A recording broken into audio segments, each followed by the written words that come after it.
नमस्कार, मी प्रतीक्षा. डीएनए मराठीमध्ये आपलं स्वागत. मौजे खामगाव चिकणी तालुका नेवासा येथील गट नंबर 55/2/2 व 56/3 एक क्षेत्र जायकवाडी प्रकल्पामध्ये गाळपेरमध्ये गेलेली जमीन धरणातील पाणी कमी झाल्यावर हे क्षेत्र मूळ मालकास पूर्वजांची जमीन कसण्यासाठी मिळण्याच्या मागणीसाठी जिल्हाधिकारी कार्यालयासमोर राष्ट्रीय विश्व ग्रामीण समाज कार्य संघाच्या वतीनं हलगी बजाव आंदोलन करताना संजय वाल्हेकर, सुधीरभाऊ वैरागर, संजय वैरागर, अमोल शेरे, गोरखनाथ शेरे, बाबासाहेब शेलार, हरिभाऊ लहाने, कल्याण हापसे, राजेंद्र सरोदे, गोविंद सरोदे, प्रकाश सुखदन, कारभारी घुले, सुधाकर साठे, संदीप राजगुरू आदी उपस्थित होते. पुढे निवेदनात म्हटले आहे की मौजे खामगाव चिकणी तालुका नेवासा येथील रहिवासी असून गट नंबर 55/2/2 व 56/3 हे क्षेत्र हे शेरे कुटुंबियांचे व आमच्या पूर्वजांचे आहे.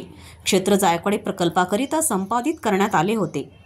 आज रोजी जायकवाडी धरणातील तालुका नेवासा येथील सदन शेतकरी ढोकणे हे सदर क्षेत्रावर शासनाची कोणती परवानगी न घेता जमीन कसून खात आहे.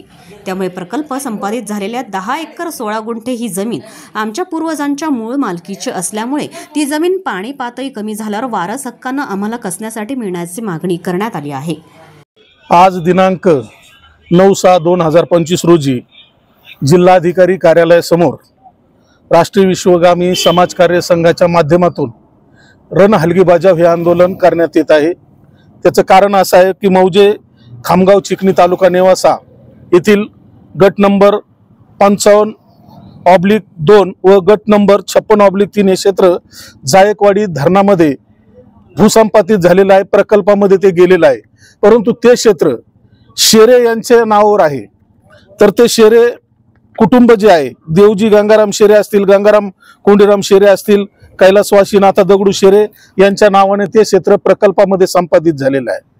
शासनाचा GR असा आहे, महाराष्ट्र शासन अधिनियम 1966 या GR प्रमाणे ते प्रकल्पामध्ये गेलेलं जे क्षेत्र आहे त्याचे निकष काढले असतात. ते त्यांच्या पूर्वजाला वैतीस देण्यास काही हरकत नाही.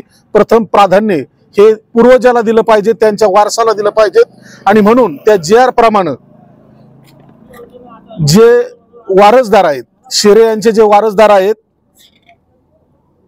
गोरख गोपीनाथ शेरे व त्यांचे बंधू या सर्वांना ती प्रकल्पात गेलेली गाळपेर जमीन पाणी उघडं झाल्यावर वैतीस देण्यात यावी. तिची काय सरकारी रक्कम भाडेपट्टा असन ती सुद्धा भरण्यात येईल असं त्यांनी सांगितलेलं. आणि त्या पद्धतीनं हे शेरे कुटुंब हे भूमिहीन आहे आणि ह्या भूमिहीन माणसाला स्वतःची उपजीविका करण्यासाठी ती जमीन मिळावी. ती जमीन दुसरी माणसं खात आहेत आणि म्हणून महाराष्ट्र शासनाचा महसूल बुडून जर दुसरी माणसं ती शेती खात असतील, ते सधन असतील, ते धनदांडगे असतील, तर आमचं असं म्हणणं आहे की ते क्षेत्र ज्यांचे पूर्वजांची जमीन त्याच्यामध्ये गेलेली आहे, त्यांचे पूर्वज आज माझ्या बरोबर इथं बसलेले आहेत, त्या पूर्वजांची जमीन त्यांच्या वारसदाराला मिळावी. म्हणजे गोपीनाथ शेरे, गोरख गोपीनाथ शेरे व त्यांचे बंधुराज काय जे असतील ते भाऊ यांना ती जमीन मिळावी, भाडेपट्ट्याने मिळावी असे आमचं जिल्हाधिकाऱ्यांना सांगणं आहे. आणि जिल्हाधिकारी जे निर्णय घेतील तो निर्णय सर्वश्रेष्ठ राहील असं त्या GR मध्ये नमूद केलेलं आहे. आणि म्हणून आमची ही रास्त मागणी आहे की ती जमीन, ते क्षेत्र जिल्हाधिकारी कार्यालयाच्या माध्यमातून शेरे कुटुंबियांना खाण्यासाठी वैतीस देण्यात यावं. धन्यवाद. गोरख गोपीनाथ शेरे, राहणार चिकणी खामगाव, तालुका नेवासा, जिल्हा अहिल्यानगर. ही जी जमीन आहे जायकवाडी गाळपेरीमध्ये केलेली जायकवाडी, ती जमीन आमच्या पूर्वजांची आहे. ती जमीन आम्हाला खाण्यास मिळावा. प्रत्यक्षात कलेक्टर साहेबांनी त्याचे ऑर्डर काढावा आणि आम्हाला ती ताब्यात देण्यात यावा, हीच नम्रतेची विनंती. प्रतिनिधी मुंतजीर शेख, डीएनए मराठी, अहिल्यानगर.